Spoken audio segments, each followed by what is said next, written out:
Hey, what's going on YouTube? This is your boy Luis right here coming at you with another episode, and today we're going to go ahead and take a look at what's probably one of the biggest changes in the new operating system, which is Windows 11. And as you can see right away, you're going to see your start button and your start menu. It's located right in the middle, okay? And that's definitely one of the biggest changes, as I mentioned, in the new operating system. All right, so a lot of people have actually been wondering, is it possible to go ahead and put it back like we've always had it in the traditional Windows operating system, which has been Windows 7, Windows 8.1, and Windows 10? And the answer is yes. You can go ahead and put your start menu back over here in the left hand side. All right, so I'm gonna go ahead and teach you how to do that.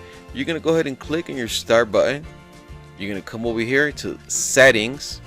You're going to click that. And then right over here, you're going to click on personalization. All right. You're going to click that option right there. And then we're going to concentrate in the left hand side right here. We're going to click taskbar. Now, right over here where it says taskbar alignment, you're going to click the little drop down arrow right there. And you're going to select left. Then we're going to go ahead and exit out of that. All right.